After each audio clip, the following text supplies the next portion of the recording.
రాజమౌళి, మహేష్ బాబు కాంబినేషన్‌లో రావాల్సినటువంటి movie latest update ఏంటంటే, ఈ మూవీ షూటింగ్ అయితే నిరంతరాయంగా కొనసాగుతుందనే చెప్పుకొస్తున్నారు కొంతమంది.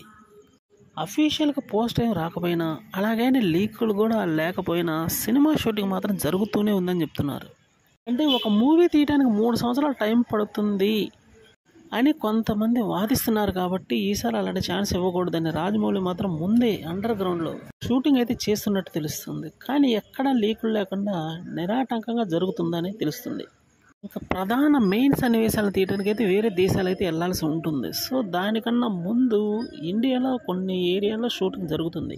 అందుకని ఒకేసారి ఇక్కడ షూటింగ్ కంప్లీట్ చేసుకున్న తరువాత వేరే చోటుకి వెళ్ళాల్సి రావచ్చని రాజమౌళి చెప్తున్నాడు. డైరెక్ట్గా చెప్పకపోయినా ఉన్నటువంటి సమాచారం. కాబట్టి అనుకున్న టైం కన్నా ముందే మూవీ రిలీజ్ అయ్యే అవకాశం ఉంది. 50 భాషల్లో ఇప్పుడు దాకా అనుకున్నారు, కానీ భాషలు పెంచే అవకాశం ఉందట. అంటే హాలీవుడ్ మూవీకి ఏ మాత్రం తీసుకోని విధంగా ఉంటుంది కాబట్టి రిలీజ్ కూడా ఏ మాత్రం తీసుకోని విధంగా రిలీజ్ చేయాలని గట్టిగా ప్లాన్ చేశారు. మూవీస్కి ప్రధాన హబ్ అమెరికా కానీ, ఇండియా కానీ, ఆస్ట్రేలియా కానీ, ఇంగ్లాండ్ కానీ ఇలా ప్రతి చోట ఒకేసారి రిలీజ్ చేయడం ప్లాన్ చేస్తున్నారు. మూవీని చివరికి చైనాలో కూడా రిలీజ్ చేసే ప్లాన్ అయితే గట్టిగా చేస్తున్నట్టు తెలుస్తుంది. అది ఒకేసారి.